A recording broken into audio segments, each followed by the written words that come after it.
J'ai 79 ans et je suis resté dans un mariage sans amour parce que j'avais peur de recommencer à zéro. Je ne dis plus ça avec colère, ni contre elle, ni même contre moi. C'est juste un fait maintenant, un fait silencieux, comme le tic-tac d'une horloge dans une pièce vide. À cet âge, on ne discute plus avec la vérité, on s'assoit avec elle. Nous avons été mariés pendant 52 ans. Ça sonne comme quelque chose que les gens admirent. Quand ils entendent ça, ils hochent la tête. Ils disent des choses comme « c'est rare de nos jours » ou « vous avez dû faire quelque chose de bien ». Moi, je me contente de sourire. C'est plus simple que d'expliquer ce que ces années ont vraiment été.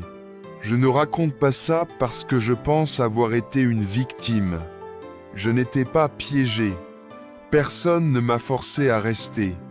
J'ai eu des occasions de partir, plus d'une fois. Je les ai juste laissées passer, parce que partir, ça voulait dire recommencer à zéro. Et recommencer à zéro me faisait plus peur que de rester malheureux. Quand je l'ai rencontrée, j'avais 24 ans. Elle était gentille, discrète, raisonnable. Le genre de personne que vos parents approuvent sans hésiter. Nous n'avons pas eu ces débuts intenses et passionnés dont parlent les gens. Pas d'étincelles, pas de grands moments. Mais on s'entendait bien. Et à cette époque, ça me semblait suffisant. Je venais de commencer mon premier vrai travail. L'argent était serré. La vie était incertaine. Et elle m'apportait de la stabilité. C'est le mot que j'aurais utilisé à l'époque.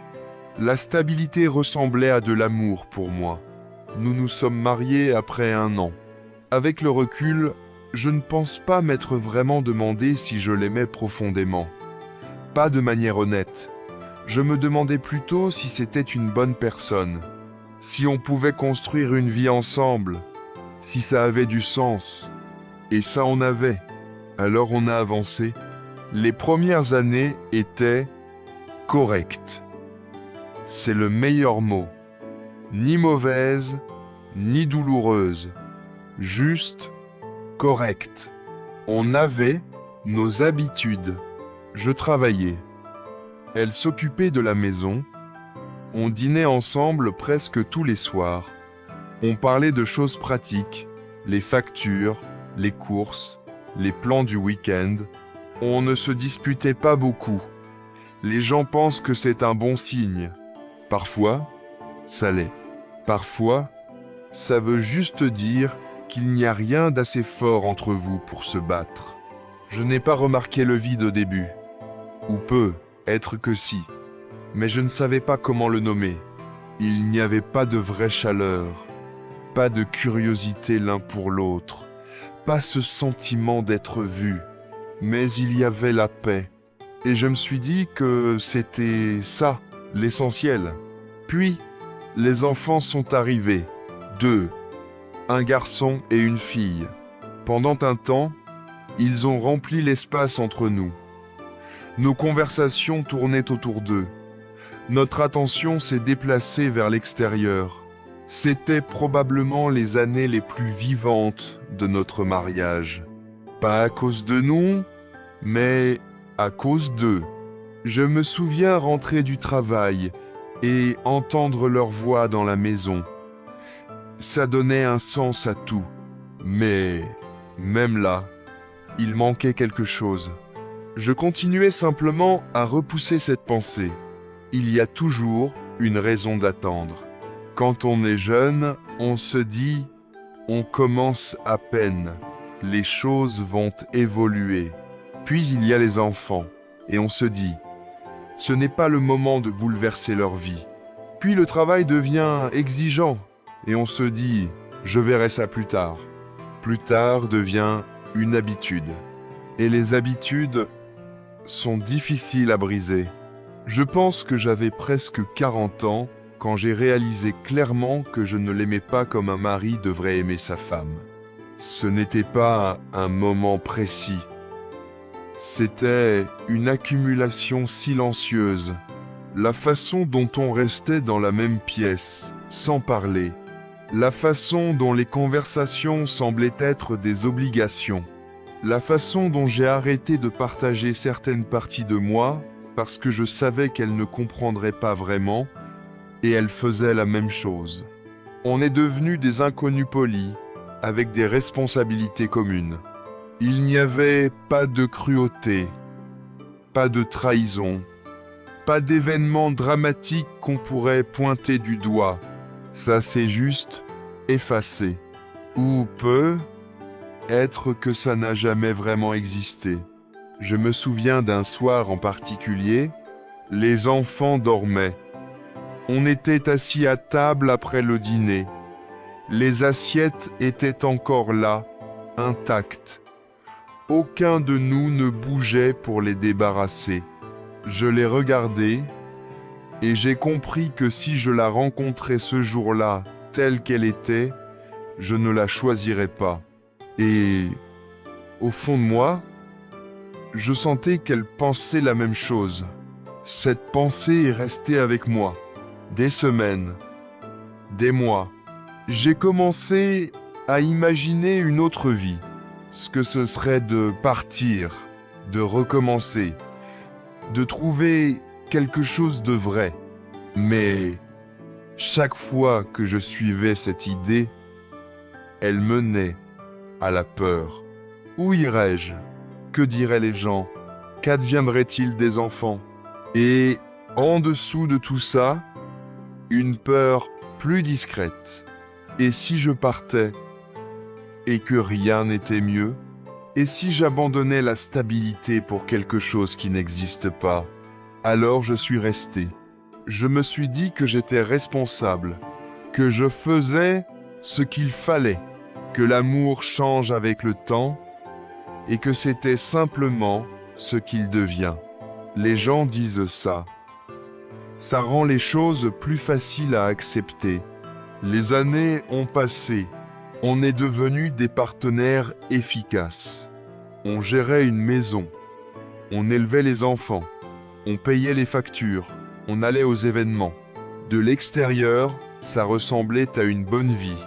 À l'intérieur, c'était silencieux. Pas un silence paisible. Un silence vide. Les enfants ont grandi et sont partis. C'est là que c'est devenu impossible à ignorer. La maison semblait plus grande. Pourtant, elle n'avait pas changé. Les pièces qui étaient autrefois pleines de bruit et de vie restaient là, immobiles. Et il n'y avait plus que nous deux. Sauf que cette fois, il n'y avait plus rien pour distraire de ce que nous étions. Deux personnes qui avaient partagé une vie, mais pas elles-mêmes. On a essayé, un peu, de se rapprocher. Des conversations autour d'un thé, quelques sorties, mais ça sonnait faux. Comme si on imitait quelque chose qu'on n'avait jamais vraiment appris. On ne construit pas une intimité en une nuit après des décennies de distance. Ça ne fonctionne pas comme ça. J'ai pensé à partir encore, dans la cinquantaine. Cette fois, les enfants étaient partis. Les responsabilités plus légères. Si un moment existait, c'était celui-là. Mais la peur avait changé. Ce n'était plus seulement recommencer à zéro. C'était être seul. À 50 ans, le monde n'est plus le même qu'à 25. On ne se sent plus avoir tout le temps du monde. On commence à compter les années autrement. Et je me demandais, qui serais-je sans cette vie? Même si elle était vide, elle m'était familière. Et le familier peut sembler plus sûr que l'inconnu. Alors je suis resté. Encore. C'est ça. Ne pas partir. Ça devient plus facile à chaque fois que vous choisissez de rester. Jusqu'au jour où il n'y a plus vraiment de choix, elle est décédée quand j'avais 71 ans. Ce n'était pas soudain. Il y a eu la maladie, le temps de s'y préparer. On a été gentils l'un avec l'autre dans ces derniers mois, plus doux qu'on ne l'avait été depuis des années. Parfois, je me demande si c'est le moment où nous avons été le plus proches. Pas parce que l'amour est apparu, mais parce qu'il n'y avait plus rien à protéger, plus d'avenir à gérer, plus d'attente. Juste deux personnes arrivées presque au bout. J'étais assis à côté d'elle à l'hôpital le dernier jour. On n'a pas beaucoup parlé. Il y avait des choses que j'aurais pu dire, comme « je suis désolé » ou « j'aurais aimé qu'on fasse les choses autrement ». Mais les mots ne sont pas venus. Pas parce que je ne les ressentais pas, mais parce que je ne savais pas par où commencer. Comment résumer toute une vie de distance silencieuse en quelques phrases? Elle est partie, et c'était tout. Pas de résolution, pas de compréhension finale, juste une fin. Après les funérailles, des gens sont venus me parler de notre mariage. Ils disaient qu'il était solide, durable. J'ai hoché la tête. Je ne les ai pas corrigés. À quoi bon? Aujourd'hui, je vis seul. La maison semble plus petite. Ou peut être qu'elle l'est juste sans tout ce qui restait non dit. Je passe beaucoup de temps à réfléchir, pas de manière dramatique. Juste, calmement. Je ne regrette pas d'être resté comme on pourrait le croire. Il y a eu de bonnes choses. Nos enfants, la vie qu'on a construite, la stabilité. Mais je regrette quelque chose de plus profond. Je regrette de ne pas avoir été honnête avec moi-même, de ne pas m'être posé des questions plus difficiles quand j'étais encore assez jeune pour changer les choses. Je regrette d'avoir confondu le confort avec le contentement, et d'avoir cru qu'il y aurait toujours plus de temps pour réparer ce qui sonnait faux. Le temps ne fonctionne pas comme ça. Il n'attend pas que vous soyez prêts. Si vous écoutez ça, je ne vais pas vous dire quoi faire. Je ne connais pas votre vie, ni vos responsabilités, ni vos peurs, mais je peux dire ceci. Faites attention à ce que vous ressentez tôt. Ne l'ignorez pas simplement parce que tout a l'air correct en surface. Une vie peut sembler stable et être vide, et le vide ne se manifeste pas toujours bruyamment. Parfois, il reste là, silencieux, pendant des années, jusqu'au jour où vous réalisez combien de votre vie s'est écoulé à l'intérieur. Je pensais que fuir la douleur, c'était choisir la paix. Ce n'est pas le cas.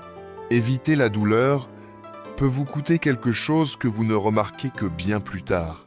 Quelque chose de difficile à nommer. La présence, la connexion, le sens. Ces choses ne grandissent pas dans le silence. Elles ont besoin d'attention, d'honnêteté et parfois de risque. Je n'ai pas pris ce risque. J'ai choisi ce qui semblait sûr. Et ce qui est sûr devient permanent. Il y a une certaine tristesse là, dedans. Pas violente, pas écrasante, juste constante, comme quelque chose qui ne vous quitte jamais vraiment. Il ne me reste plus beaucoup d'années maintenant. On commence à le sentir, doucement. Le corps ralentit. Le monde devient plus silencieux. Et on comprend que c'est le moment où l'on vit avec ce qu'on a fait.